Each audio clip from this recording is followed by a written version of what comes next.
Praise the Lord. இயேசு கிறிஸ்துவின் அன்பின் வாழ்த்துதல் உங்கள் அனைவருக்கும் தெரியப்படுத்துகிறேன். இன்று இயேசப்பா நம்மோடு என்ன பேசுறார் என்று நாம் பார்க்க போகிறோம். மத்தேயு 1:21. அவள் ஒரு குமாரனை பெறுவாள், அவருக்கு இயேசு என்று பெயரிடுவாயாக, ஏனெனில் அவர் தமது ஜனங்களின் பாவங்களை நீக்கி அவர்களை ரட்சிப்பார் என்றார். ஆம் பிரியமான தேவச்சனமே, நாம் கிறிஸ்துமஸ் கொண்டாடுறோம். ஏதோ ஒரு பிறந்தார் என்று சொல்லி நம்ம சந்தோஷத்துல நம்ம கிறிஸ்துமஸை கொண்டாடுறோம். அது அல்ல. இயேசு கிறிஸ்துனுடைய பிறப்பு எப்படிப்பட்டது என்றால், நாம் எல்லோரையும் ரட்சிப்பதற்காகவே நம்மோடு கூட இருக்க வேண்டும் என்றுதான் இயேசு கிறிஸ்து இந்த உலகத்துல அவர் பிறந்தார்.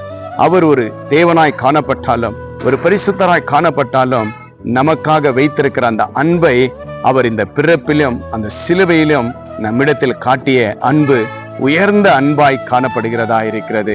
நாம் இன்றைக்கு இயேசு கிறிஸ்து நம்மளை ரட்சித்தார் என்பதை நாம் எப்படி உணர வேண்டும் என்பதால், அவருடைய வார்த்தைகளுக்கு கீழ்ப்படிந்து, அவரையே நம்ம விசுவாசித்து, அவரையே நம்ம நம்பி, அவருடைய வார்த்தைகளுக்கு நம்ம கடப்படும் பொழுது கர்த்தர் நம்மோடு கூட இருக்கிறவராய் காணப்படுகிறார். பாருங்க, இந்த உலகத்தில் இருக்கிற எல்லாருடைய பாவங்களையும் ரட்சிப்பதற்காகவே கிறிஸ்து அவர் இந்த உலகத்துல பிறந்து மரித்து மறுபடியும் உயிரோடு எழுந்த ஒரு நல்ல தேவனாய் காணப்படுகிறார்.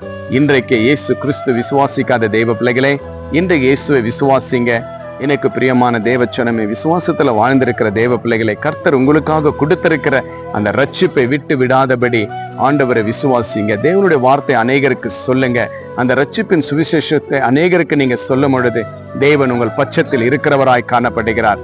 அதுதாங்க நம்ம கிறிஸ்துமஸ் ஏனாதனமா நம்ம செய்யக்கூடாதுங்க. அவருடைய பிறப்பை ஏதோ ஒரு கொண்டாட்டத்தோடு கொண்டாடுறது அல்ல. இயேசு கிறிஸ்து நமக்குள்ள ஒவ்வொரு நிமிஷமும் பிறக்க வேண்டும் என்பதுதான் கர்த்தருடைய விருப்பமாய் காணப்படுகிறது. அவர் ரட்சித்த அந்த ரட்சிப்பை நம்ம பாதுகாத்து அவரை நாம் விசுவாசிக்கும் பொழுது நாம் இன்னும் தேவனுக்குள்ள ரட்சிப்புல காணப்படுகிற ஒரு நன்மையை கர்த்தர் கொடுத்திருக்கிறார். இன்றைய விசுவாசிங்க. இயேசு கிறிஸ்து ரட்சிப்பதற்காகவே பிறந்தார். அந்த ரட்சிப்பை நம்ம பாதுகாத்துக் கொள்ளுவோம், விசுவாசிப்போம். நாம் ஜெபிக்கலாம். அன்புள்ள பிதாவே, அருமையான இந்த நல்ல நேரத்திற்காக ஸ்தோத்திரப்பா.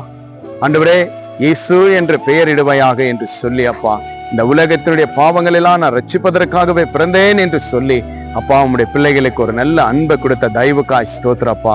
ஆண்டவரே, இப்படிப்பட்ட ஒரு அன்பு ஆண்டவரே உங்களை தவிர எங்களுக்கு யாராலும் கிடைக்க முடியாதப்பா. ஒவ்வொரு விசுவாச பிள்ளைகளுக்கும் நீங்க கொடுத்த இந்த அன்பு விசேஷமான அன்பாய் காணப்பட்டதற்காக நன்றி அப்பா. இதோ ஆண்டவரே, யாரெல்லாம் இன்னும் ஆண்டவரே ரட்சிப்புகள் காணப்படலையோ, இதோ இப்பொழுதே என்னை ரட்சிங்க என்று சொல்லுகிற இதை பார்த்து கேட்டுக்கொண்டிருக்கிற பிள்ளைகள் சொல்லும் பொழுது இப்பொழுதே உடைய பிள்ளைகளை நீங்கள் ரட்சிக்கும்படி இயேசுவின் நாமத்தினால் ஆசீர்வதிக்கிறப்பா. எங்களுக்காக பிறந்ததற்காக நன்றி, என் பாவங்களை மன்னித்ததற்காக நன்றி, என் சாபங்களை நீக்கினதற்காக நன்றி செலுத்துகிறப்பா. உம்முடைய விலையேற பெற்ற கிருபை எங்கள் மேல் இரக்கம் செய்த தயவுக்காய் ஸ்தோத்திரப்பா. உம்முடைய ஆண்டவருடைய கிருபை எங்கள் மேல் எப்பொழுதும் இருக்கட்டும் அப்பா.